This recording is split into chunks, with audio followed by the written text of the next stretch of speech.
Texas Tech loses JT Toppin to a ridiculous flagrant 2 about 5 minutes into the game. He went to go throw a pass over his head. As he threw the pass, he followed through with his leg up. He happened to kick a Kansas State player, or a Houston player, I'm sorry. I believe it was JoJo Tugler in the JoJo Tuggles, and got a flagrant 2 and tossed out of the game. A ridiculous call. I think it's right according to the letter of the law, and that law needs to get changed.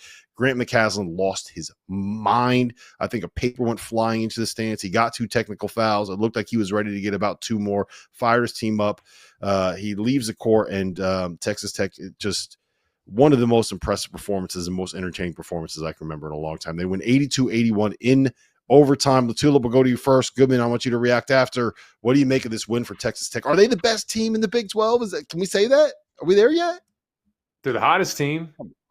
Mm-hmm. They're the hottest team right now. That's for sure. And this was the game of the day for in an incredible slate. This was the game of the day. And I thought Tech's resilience throughout that game. I mean, whether it was your leading scorer and leading rebounder gets tossed, your coach gets tossed, the foul trouble that mounted, the guys that had to be in the game at the end of the game that otherwise, if Toppin was there, would not have been.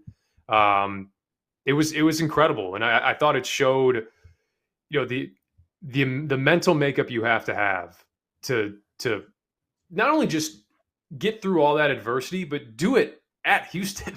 Like that's it's not like this just happened in any old arena. Like this is an arena where the team simply does not lose, and you're able to pull it out. And I thought today was a great display of, I don't want to say the formula to beat Houston, but if you're going to have a shot at beating Houston, you need to make shots off the bounce. If you're a strictly catch and shoot, tic-tac-toe type team like that, Houston will gobble you up. But I look at McMillan and Williams and Anderson and Walton and Hawkins. All those dudes can make shots off the bounce. And for this Texas Tech team in general, like they do that at the highest rate of anybody in the Big 12 outside of Houston in terms of making shots off the bounce. So this was I don't want to say like a good matchup for Texas Tech. No one's a good matchup against Houston, but that was the way they were going to survive on top of all the adversity. And then the Tech, like anyone that's played, like tomorrow, people go out into your backyard or front yard, go and jump in one direction and try to throw a ball on a line in the opposite direction and tell me if your legs kick out. They probably will. It's just a natural reaction. I can't believe I know they say we can't rule intent. We can't talk about intent, but I feel like that's a pretty big factor in these types of scenarios. Yeah, just a little bit. Just a little bit. Goodman, what do you make of this performance? Oh, look, he's got the Texas Tech hat on. Let's go. I do. Red Raiders, baby. I miss. Are you living in a lids right now? You like that, don't you? Anyway, their resume wasn't all that impressive. They had only beaten one tournament team, Arizona, before today. They needed this one. And to get it without Toppin and their head coach, Jeff Linder did a hell of a job filling in for McCaslin there. But, again, they're tough. They got shot makers. They got veterans. They got a great freshman. What they've done going under the radar, they're like number 9 right now in Ken Palm. So I think we got to start taking them seriously. But no, Rob, they are not, to me, in the same stratosphere yet as Iowa State, for me, is still number 1 in the Big 12. I don't know. Iowa State, Texas Tech, Houston, Arizona's climbing up that list. I still think I'd have them 4th. They won today at Arizona State. We're going to have to talk about that in the afters here. But the thing about Texas Tech, they did this. They go on the road with not only missing their coach, but they're missing their leading scorer. They're missing their leading rebounder, and they're missing their best big guy against a team that has Jawan Roberts and then JoJo Tugler and Javier Francis next to him. Like the entire concept of Houston's roster build is we're going to be bigger and more physical, and we're going to beat you up, and we're going to get rebounds, and we're going to pound the glass, and we're not going to let you function the way that you want to be able to function. And Texas Tech beat Houston on the road without the dude that is there to be able to combat all of that. I could not be more impressed with that win. And I'll tell you what, don't piss off a bunch of Red Raiders You have a chance to be able to win a game like that. Listen, for the people that are listening on SiriusXM, come over and join us on YouTube for the afters. We will be here on this stream for the people listening on YouTube for probably the next 30 to 45 minutes, breaking down the rest of an insane day in college basketball. For Mike Latula, for Jeff Goodman, my name is Rob Dawson. This has been the Field of 68 After Dark. We're live. It's the afters. Hit the chat. I'm not getting close to any bear. My career high on the court is 28.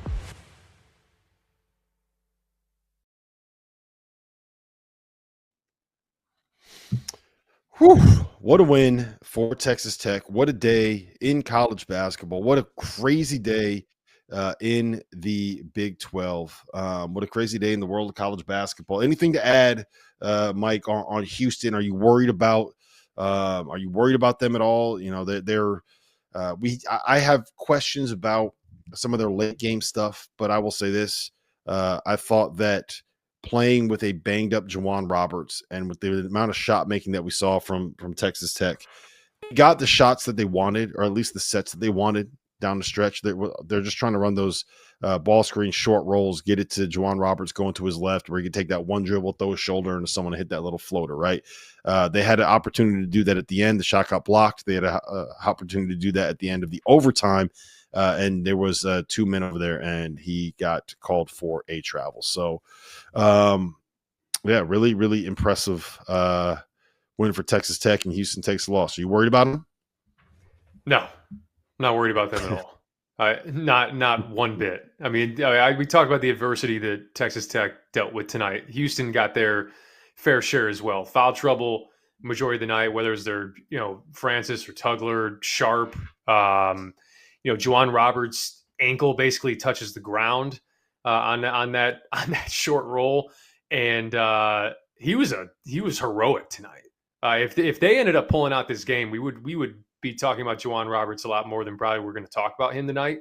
But I think he embodies everything that Houston program is, because I know for a fact that 99% of the human population wouldn't be able to return from that type of ankle roll. But you're right. Like some of the late game stuff, I mean, we saw it earlier in the season against Alabama, where LJ Cryer was like, I guess, we're just going to go to LJ Cryer, spam the LJ Cryer button over and over again. There's a predictability there. And I thought, the sophomore kid for Texas Tech, I want to get his name right, because he came off the bench. Yalaho comes in and pretty much pulls the chair on Roberts at the end for that travel to end the game. And I thought it was great, because that when Roberts gets middle third and puts his head down, he goes full bulldozer. And that was just a smart play to just kind of let up a little bit and not allow him to create a collision.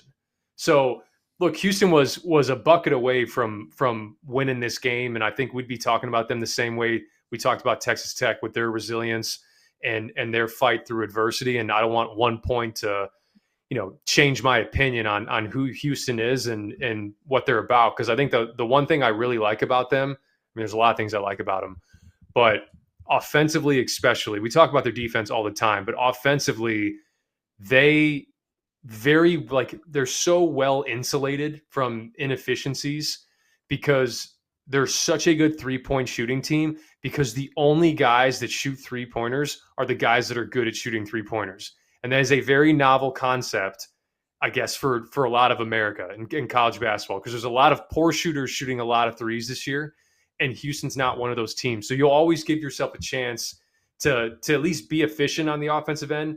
And then in the second half today, they just turned it back on. I mean, they didn't allow an offensive rebound for Texas Tech the first 15 minutes of that second half. And Texas Tech got 10 in the first half. So they just have this switch that they can flip that is unlike a lot of teams in America. So that's why I'm still bullish on them, and tonight doesn't change my opinion.